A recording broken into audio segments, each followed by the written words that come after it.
Hi friends, welcome to Fish Aquarium. இன்னைக்கு நம்ம வீடியோவில் என்ன பார்க்க போகிறோம் அப்படின்னா நம்மளோட கப்பி ஃபிஷ்ஷோட ஃப்ரைஸ் கேர் பற்றி தான் பார்க்க போகிறோம். அதுக்கு முன்னாடி நீங்கள் இன்னும் நம்ம சேனலை சப்ஸ்கிரைப் பண்ணல அப்படின்னா கீழே இருக்கிற ரெட்டில் சப்ஸ்கிரைப் பட்டனை ப்ரெஸ் பண்ணி சப்ஸ்கிரைப் பண்ணிக்கங்க. மறக்காமல் பக்கத்தில் இருக்கிற பெல் பட்டனை ப்ரெஸ் பண்ணிக்கங்க. அப்போ தான் நம்ம சேனலில் எந்த வீடியோ போட்டாலும் அப்போவே உங்களுக்கு காட்டும். கப்பி ஃப்ரை கேர்.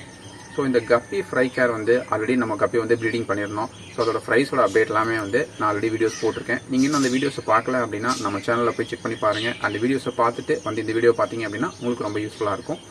கப்பி ஃப்ரையை வந்து நம்ம எப்படி கேர் பண்ணுறது, அதாவது பேரண்ட் கிட்ட இருந்து எப்படி செப்பரேட் பண்ணுறது, இல்லை அதே டேங்க்கில் எப்படி வளர்த்துறது அப்படிங்கிறத பற்றியெல்லாம் இந்த வீடியோவில் பார்க்கலாம். அதுக்கு முன்னாடி நம்மளோட கப்பி ஃப்ரைஸோட அப்டேட்டை வந்து நம்ம பார்த்துட்டு வந்துடலாம். நம்மளோட கப்பி ஃபிஷ் ப்ரீடிங் வீடியோஸ் நீங்கள் பார்த்துருப்பீங்க. இந்த டப்பில் தான் வந்து நம்மளோட கப்பி வந்து ப்ரீட் ஆச்சு. இதில் வந்து பார்த்திங்க அப்படின்னா ஆல்மோஸ்ட் வந்து ஒரு 50லேருந்து 80 ஃப்ரைஸ் பக்கம் வந்து போட்டிருந்தது. 2 ஃபீமேல் 1 மேல் வந்து நான் ப்ரீடிங் வந்து விட்டுருந்தேன். அதாவது ப்ரீடிங் கிடையாது, நம்ம ஸ்டார்டிங்லேயே பார்த்தோம் அப்படின்னா பர்ச்சேஸ் பண்ணி இந்த டப்பில் வந்து விட்டுருந்தோம். இந்த டப்பில் விட்டதுக்கப்புறம் அது வந்து ப்ரீடாக ஆரம்பிச்சிருச்சு. கப்பி ஃபிஷ் ப்ரீடிங் செட்டப் எப்படி பண்ணணும் அப்படிங்கிறத இப்போ நம்ம வந்து பார்க்கலாம். கப்பி ஃப்ரைஸ் ப்ரீடிங்கை பொறுத்தளவு நீங்கள் பண்ணக்கூடிய மொதல் விஷயம் tank setup. So tank setup வந்து எப்படி பண்ணணும் அப்படின்னா, நீங்கள் டேங்க் செட்டப்பில் உள்ளே வந்து லைஃப் பிளான்ஸ் ஏதாவது போட்டிருக்கணும். அது மட்டும் இல்லாமல் ஐடிங் ஸ்பேஸ் வந்து கண்டிப்பாக வச்சுருக்கணும். நம்மளோட டப்பில் பார்த்தோம் அப்படின்னா இதில் தான் வந்து நம்ம வந்து கப்பி பேரை வந்து ப்ரீட் பண்ணுறதுக்கு வச்சுருந்தோம். ஸோ ப்ரீட் ஆனதுக்கப்புறம் நம்ம என்ன பண்ணிட்டோம் அப்படின்னா பேரண்ட் ஃபிஷ்ஷை வந்து செப்பரேட் பண்ணிட்டோம். இப்போ நான் என்ன பண்ணியிருக்கேன் அப்படின்னா இந்த மாதிரி ஒரு ஐடிங் ஸ்பாட் வந்து யூஸ் பண்ணியிருக்கேன். இந்த ஐடிங் ஸ்பாட்டில் இதுக்குள்ளே வந்து பேரண்ட் ஃபிஷ் வந்து உள்ளே போக முடியாது, ஃப்ரைஸ் மட்டும்தான் இதுக்குள்ளே போகும். இந்த மாதிரி இதை வந்து சைடில் வந்து ஹேங் பண்ணிட்டேன். ஹேங் பண்ணனால என்னாச்சு அப்படின்னா கப்பி ஃப்ரைஸ் போடும்போது ஒரு ஃப்ரைஸாக எல்லா ஃப்ரைஸுமே வந்து இதுக்குள்ளே வந்து உள்ளே ஒளிஞ்சிக்கும். அதுக்கப்புறம் நம்ம ஃப்ரைஸை வந்து தனியாக செப்பரேட் பண்ணுறதுனாலும் செப்பரேட் பண்ணிக்கலாம். இல்லை அப்படின்னா நீங்கள் பேரண்ட் ஃபிஷ்ஷை மட்டும் தனியாக செப்பரேட் பண்ணுறதுனாலும் செப்பரேட் பண்ணிக்கலாம். ஸோ இது வந்து நீங்கள் பண்ணக்கூடிய மொதல் விஷயம்.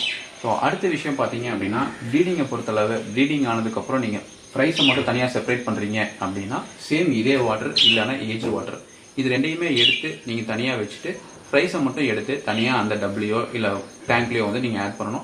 ஃப்ரைஸை நீங்கள் எடுக்கும்போது பார்த்து கேர் பண்ணணும். ஏன்னா ஃப்ரைஸ் எல்லாமே வந்து ரொம்ப சின்னதாக இருக்கும். ஸோ ரொம்ப சின்னதாக இருக்கிறனால பார்த்தீங்க அப்படின்னா ரொம்ப வீக்காக இருக்கும். ஸோ இப்போ பார்த்தீங்கன்னா தெரியும், இது பார்த்தீங்கன்னா பாருங்கள் ரொம்ப சின்ன ஃப்ரைஸ். ஸோ இந்த சைஸ் ஃப்ரைஸ் எல்லாம் வந்து நம்ம வந்து ஃபிஷ் நெட்லேயோ இதிலையோ எடுக்கும்போது ஃப்ரைஸ்க்கு வந்து அடிபடுறதுக்கும் சான்ஸ் இருக்குது. ஸோ அதனால் ஃப்ரைஸ் எல்லாமே வந்து இறந்து போகிறதுக்கும் சான்ஸ் இருக்குது, வீக் ஆகிறதுக்கும் சான்ஸ் இருக்குது. ஸோ அதனால் ஃப்ரைஸை நீங்கள் செப்பரேட் பண்ணுறீங்க அப்படின்னா இந்த விஷயத்தெல்லாம் பார்த்து நீங்கள் வந்து ஃப்ரைஸை வந்து செப்பரேட் பண்ண வேண்டியது.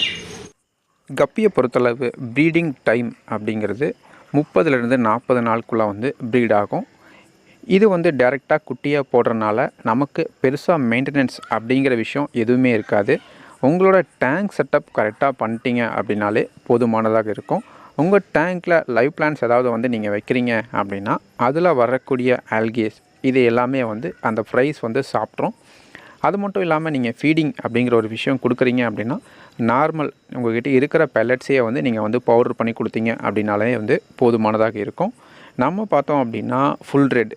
ஸோ ஃபுல் ரெட் வந்து பார்த்தோன்னா ஒரு பேர், அதாவது 2 ஃபீமேல் 1 மேல் அப்படிங்கிற ரேஷியோவில் வந்து நான் வந்து வாங்கியிருந்தேன். வாங்கிட்டு இந்த டேங்க்கில் நம்ம என்ன பண்ணியிருந்தோம் அப்படின்னா டேங்க் செட்டப் வந்து பண்ணி அதை வந்து ஓப்பன் பண்ணி விட்டுருந்தோம். ஆல்மோஸ்ட் பார்த்திங்க அப்படின்னா நான் ப்ரீடிங் பேர் தான் வேணும் அப்படின்னு சொல்லி வந்து கேட்டு வாங்கியிருந்தேன். நமக்கு வந்து ப்ரீடிங் பேர் தான் அனுப்பியிருந்தாங்க. வந்த உடனே என்ன பண்ணோம் அப்படின்னா டேங்க் செட்டப் விட்டோன்னே 1 வீக்கில் பார்த்திங்க அப்படின்னா அதை வந்து குட்டி போட ஆரம்பிச்சிருச்சு. ஸோ 2 ஃபீமேலுமே வந்து மாற்றி வந்து குட்டி போட்டுருந்துச்சு. ஆல்மோஸ்ட் பார்த்தோம் அப்படின்னா ஒரு 50லேருந்து 80 ஃப்ரைஸ் பக்கம் வந்திருந்தது. ஃப்ரைஸ் இறந்து போச்சு அப்படிங்கிற மாதிரி எந்த இஷ்யூமே வரல. எல்லா ஃப்ரைஸுமே வந்து உயிரோடு தான் இருந்தது. ஃபீமேல் வந்து ஃப்ரைஸை வந்து ஏதாவது சாப்பிட்ருந்ததா அப்படிங்கிறதும் எனக்கு சரியாக தெரியல. ஒரு சில நான் பார்க்கும்போது வந்து ஃபீமேல் பார்த்திங்க அப்படின்னா ஃப்ரைஸ் பக்கத்துலேயே தான் இருந்தது. ஆனால் ஃப்ரைஸ் எல்லாம் எதுவுமே சாப்பிடல. மேலும் அதே மாதிரி வந்து சாப்பிட்டுச்சா இல்லையா அப்படின்னு சொல்லியும் தெரியல. நான் என்ன பண்ணியிருந்தேன் அப்படின்னா ஒரு ஐடிங் ஸ்பாட் வந்து வச்சுருந்தோம். அந்த ஐடிங் ஸ்பாட்டில் வந்து ஃப்ரைஸ் எல்லாமே வந்து போய் வந்து உள்ளே ஒளிஞ்சிருச்சு. ஸோ அதனால் வந்து ஃப்ரைஸை வந்து நான் வந்து கேர் பண்ணிட்டேன். ஸோ வாட்டர் அப்படிங்கிறத பொறுத்தளவு பார்த்தோம் அப்படின்னா சேம் அந்த ப்ரீடிங்கான டேங்க்கில் இருக்கிற வாட்டரையே தான் வந்து தனியாக எடுத்து நான் ஃபிஷ் நெட்லேருந்து ஃப்ரைஸ் எல்லாத்தையுமே வந்து தனியாக எடுத்து செப்பரேட் பண்ணி வச்சுருந்தேன். ஸோ மேலே பார்த்தீங்க அப்படின்னா டக்வீட் வந்து நான் யூஸ் பண்ணியிருக்கேன். நிறைய பேர் வந்து என்ன வந்து யூஸ் பண்ணியிருக்கீங்க, இது எங்கே கிடைக்கும் அப்படிங்கிற மாதிரி நிறைய கேட்டிருந்தாங்க. இது பார்த்தீங்க அப்படின்னா சும்மா நார்மலாக வந்து பார்த்தீங்கன்னா உங்கள் பக்கத்தில் இருக்கிற பாண்டில், லேக்கில் எல்லாமே வந்து இருக்கும். ஸோ அதை நீங்கள் எடுத்து உங்கள் டேங்க்கில் வந்து ஆட் பண்ணிட்டீங்க அப்படின்னா அது வந்து ரொம்ப ஃபாஸ்ட்டாக க்ரோத் ஆகும். இது வந்து சன்லைட் இருந்தது அப்படின்னாலே டேரெக்டாக வந்து நல்லாவே ஃபாஸ்ட்டாக வந்து வளரக்கூடிய ஒரு பிளான்ட்ஸ். இதை நீங்கள் யூஸ் பண்ணுறதுனால உங்களுக்கு என்ன பெனிஃபிட்ஸ் கிடைக்கும் அப்படின்னா, ஃபிஷ்ஷுக்கு, அதாவது உங்கள் டேங்க்லேயோ அவுட்டோர் டப்லையோ வந்து டேங்க்கில் யூஸ் பண்ணுறதை விட நீங்கள் வந்து அவுட்டோர் டப்பில் யூஸ் பண்ணிங்க அப்படின்னா மேலே நல்லா வந்து ஃப்ளோட்டிங்காக வளர்ந்து வந்துடும். வளர்ந்ததுக்கப்புறம் பார்த்தோம் அப்படின்னா சன்லைட் டேரெக்டாக வந்து வாட்டருக்குள்ளே போகாது. சன்லைட் டேரெக்டாக வாட்டருக்குள்ளே போச்சு அப்படின்னா வாட்டர் வந்து ஹீட் ஆக ஆரம்பிக்கும். வாட்டர் ஹீட் ஆச்சு அப்படின்னா நம்ம ஃபிஷ் வந்து இறந்து போகும். இதை வந்து அவாய்ட் பண்ணுறதுக்காக நான் அவுட்டோர் டப்பில் எல்லாமே வந்து இதை வந்து யூஸ் பண்ணுறேன். ஸோ இது வந்து நல்ல ரிசல்ட் கொடுக்குது. இது அதிகமாக க்ரோத் ஆயிடுச்சு அப்படின்னா நம்ம வந்து எடுத்து தூக்கி தான் வீசணும். இல்லை அப்படின்னா உங்கள் வேறு செட்டப் பண்ண போகிறீங்க அப்படின்னா அதுக்கு வந்து நீங்கள் வந்து சேஞ்ச் பண்ணி வந்து இதை வந்து யூஸ் பண்ணிக்கலாம். ஃப்ரைஸோட ஃபீடிங்கை பொறுத்தளவு நார்மல் உங்கள்கிட்ட இருக்கிற பெல்லட்ஸை இந்த மாதிரி வந்து சின்னதாக பவுட்ரு பண்ணிக்கிங்க. இந்த மாதிரி சின்னதாக பவுட்ரு பண்ணிவிட்டு என்ன பண்ணுறீங்க அப்படின்னா கொஞ்சமாக வந்து ஃபீட் பண்ணுங்கள். உங்கள்கிட்ட எவ்வளோ ஃப்ரைஸ் இருக்கோ அதுக்கேற்ற மாதிரி வந்து பெல்லட்ஸை வந்து நீங்கள் பவுட்ரு பண்ணி ஃபீட் பண்ணுங்கள். ஃபீட் பண்ணிங்க அப்படின்னா அதை வந்து எல்லா ஃப்ரைஸுமே வந்து சாப்பிடும். அதிகமாக வந்து ஃபீட் பண்ணிடாதீங்க. என்ன அப்படின்னா நம்ம வந்து வாட்டர் சேஞ்ச் பண்ணுறோம் அப்படிங்கிற விஷயம் வந்து கொஞ்சம் கஷ்டமானது. அதனால் வந்து நம்ம வந்து ஃபீடிங் வந்து அளவாகவே கொடுத்தாலே போதும்.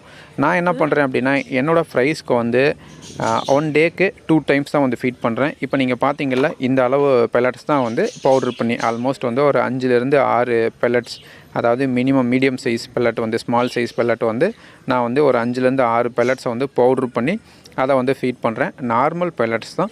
ஸோ டயோட பெல்லட்ஸ் தான் வந்து நம்ம யூஸ் பண்ணிகிட்ருக்கோம். அது நீங்கள் நம்மளோட நிறைய வீடியோஸில் பார்த்துருப்பீங்க. அதையே தான் வந்து நான் வந்து ஃபீட் பண்ணிகிட்ருக்கேன். க்ரோத் ரேஷியோ எப்படி இருக்கும் அப்படிங்கிறத பற்றியும் நான் வந்து உங்களுக்கு அடுத்தடுத்த வீடியோவில் வந்து அப்டேட் பண்ணுறேன். இந்த மாதிரி நார்மல் பெல்லட்ஸ் கொடுக்கும்போது நமக்கு வந்து ஃப்ரைஸ் வந்து க்ரோத் ஆகிறதுக்கு ஆல்மோஸ்ட் ஒரு 4 to 5 months பக்கமே எடுத்துக்கும்.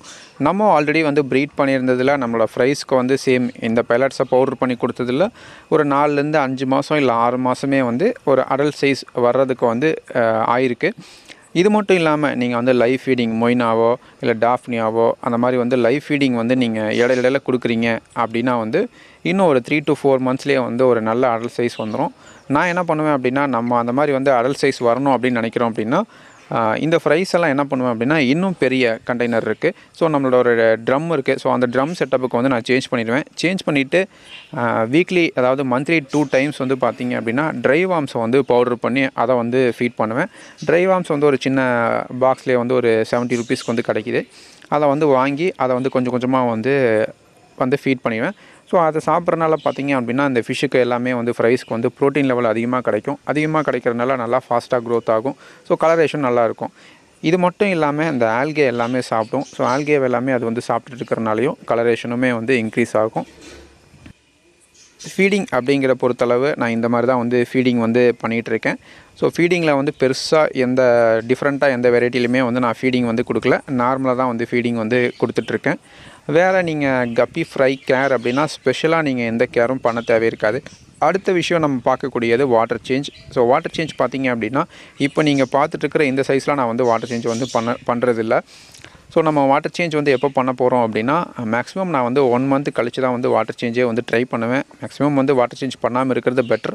ஸோ வாட்டர் சேஞ்ச் அப்படிங்கிறது எவ்வளோ பண்ணணும் அப்படின்னா பாட்டம்லேருந்து ஒரு 25% இல்லை 20% வாட்டரை வந்து நம்ம எடுத்துகிட்டு பண்ணலாம். அதுக்கு என்ன பண்ணலாம் அப்படின்னா ஒரு டியூப்பை வந்து போட்டுட்டு ஸோ அதுலேருந்து வாட்டரை வந்து சைக்கிளிங் பண்ணி ரிட்டர்ன் வெளியே எடுத்துகிட்டு பாட்டமில் இருக்கிற வேஸ்ட் மட்டும் எடுத்துகிட்டு திரும்ப வந்து பார்த்திங்க அப்படின்னா வாட்டரை வந்து கொஞ்சமாக ஆட் பண்ணணும். ஸோ இந்த மாதிரி பண்ணும்போது என்ன ஆகும் அப்படின்னா கீழே இருக்கிற ஃபிஷ்ஷோட வேஸ்ட் எல்லாமே வெளியே வந்துடும்.